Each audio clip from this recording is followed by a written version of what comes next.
નમસ્કાર ખેડૂત મિત્રો, હું ધર્મેશભાઈ ગામિત હોરાઇઝન સીડ્સમાં વ્યારા ટેરેટરીમાં કામ કરું છું. અને આજે આપણે ફેટબોય ઘાસચારો બનાવેલું છે તેના આપણે પાક નિદર્શન માટે મળેલા છે. તો આપણે હું આ ખેડૂતનો પરિચય કરાવું. પ્રવીણભાઈ ભગુભાઈ ગામિત છે ને ગામ પંચોલ. અને એમના પાસે આજે આપણે ફેટબોય બનાવેલું છે. તો ફેટબોયમાં શું શું ખાસિયત છે તો એમના પાસેથી આપણે જાણીશું. તો પ્રવીણભાઈ, આપણે તમે આ ફેટબોય કેટલા કિલો બનાવ્યું છે ખેતરમાં? 5 કિલો બનાવ્યું છે. 5 કિલો બનાવ્યું છે. હાજી. તો આ કઈ કટિંગ છે? આ બીજી કટિંગ ચાલે. હા. તો એમને આ ઘાસચારામાં તમને શું શું સારું લાગ્યું?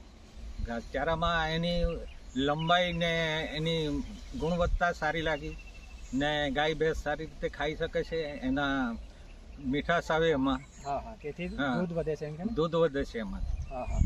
અને તમે અમારા ખેડૂત મિત્રોને શું કહેવા માંગો છો? ખેડૂત મિત્રોને કહેવા માંગુ કે તમે પણ આ ફેટબોય બનાવી શકો ને આમાં ઘણો ફાયદો મળે એવું છે. પ્રવીણભાઈ, તમે તો પશુ માટે તો ઘાસચારો બનાવેલો છે, પણ તમે આ એક ખેતર તો તમે વેચી પણ લીધું છે. હા, એક વેચી દીધું છે. હા. તો વેચવા માટે કેવું રહેશે? વેચવા માટે લોકો આવે ને પસંદ કરી જ જાય છે.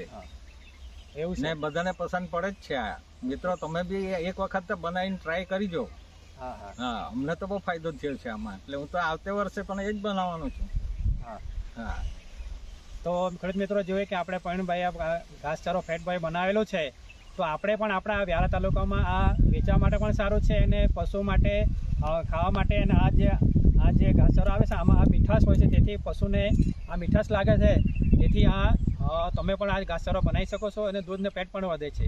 તો આપણા નજીકના વ્યારા તાલુકાના એગ્રોમાં પણ આ તમને મળી રહેશે. તો તમે પણ બનાવો.